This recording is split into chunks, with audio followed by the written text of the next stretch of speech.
Peristiwa 114 demo mahasiswa kemarin kita bedah lebih dalam. Sebenarnya apa yang terjadi sih? Bahkan ada sebuah kalimat sederhana yang nyeletuk. Kalau nggak minta jabatan diperpanjang, pasti tidak akan ada demo mahasiswa kemarin. Benerkah begitu? Lalu siapa yang menghembuskan pertama kali meminta jabatan tersebut? Maka mata panah arahnya menjawab pertanyaan tersebut ada seorang menteri yang mengatakan bahwa di bawah sana banyak orang dan pengusaha yang minta jabatan Pak Jokowi diperpanjang. Dikuatkan dengan pernyataan seorang menteri lagi yang serba bisa menambahkan ada data 110 juta orang Indonesia meminta perpanjangan jabatan Pak Jokowi tersebut. Ini jadi polemik. Siapakah manusia yang 110 juta itu? Data dari mana? Kapan surveinya? Pakai apa cara surveinya? Baiklah, kita jelaskan dari data yang kita punya. Kita kemas dengan sederhana untuk menjelaskan peristiwa 114 kemarin. Ini semua dimulai ketika ada survei yang menghitung suara partai politik yang ternyata cukup mengejutkan hasilnya. Yaitu ada 2 partai suaranya naik tinggi luar biasa dan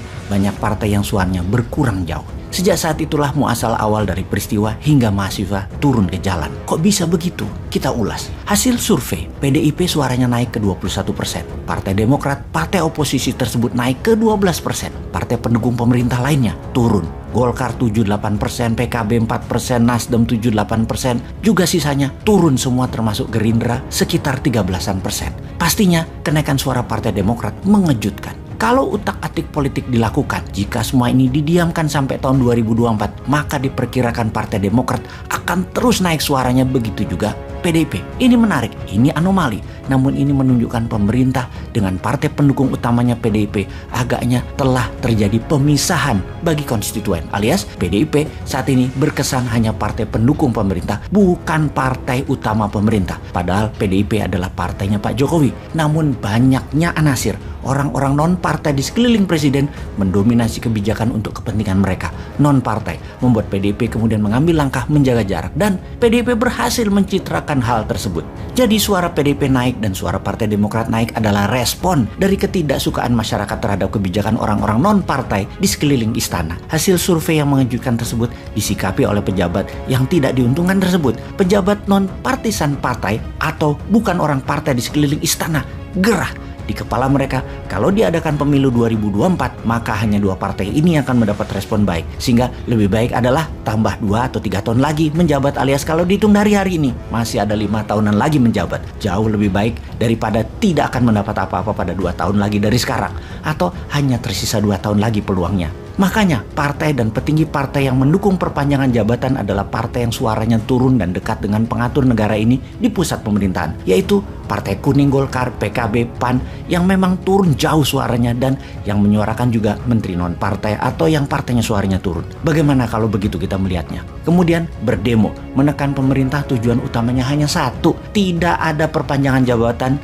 dan pastikan presiden menandatangani Kepres tanggal 14 Februari 2024 adalah hari Pilpres. Selama Kepres Pilpres 2024 itu belum ditandatangani, maka demo mahasiswa atau mungkin bertambah unsur lainnya akan terus terjadi, berulang dan membesar. Peristiwa 114 kemarin baru langkah awal. Sifatnya hanya mereda sementara setelah demo usai. Namun jika Kepres belum juga ditandatangani, maka keadaan akan terus memanas. Jadi kalau belum ditandatangani juga, maka pilihannya adalah demo untuk melakukan parlemen jalanan. Presiden akan diturunkan dan digoyang oleh parlemen jalanan. Tentunya hal ini tidak dimaui oleh banyak pihak, terutama incumbent. Tidak terhormat diturunkan di tengah jalan tersebut. Dan ini juga membuat citra Indonesia di mata dunia sebagai negara demokrasi jadi tercoreng karena pencopotan jabatan di tengah jalan tersebut terjadi. Walau kecil peluang hal itu akan terjadinya pencopotan jabatan oleh parlemen jalanan, namun tekanan itu hanya bisa mereda kalau pilihannya adalah menekan Kepres Pilpres Februari 24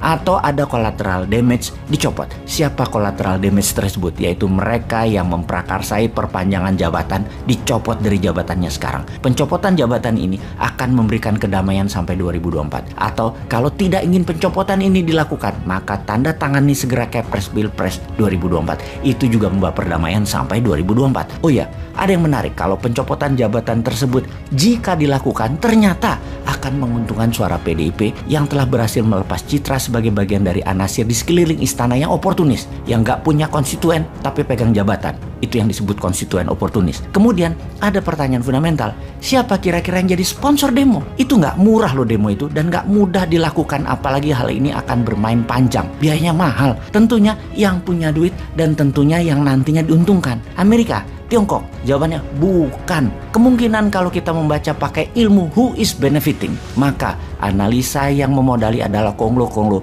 atau oligar di sekitar PDIP dan Demokrat. Salah, mungkin saja salah analisa ini. Namun selama dilihat dari niat dan siapa yang akan diuntungkan dan siapa yang dirugikan, maka semua ini ke arah oligar-oligar tersebut. Jadi kesimpulan, collateral damage segera dicopot.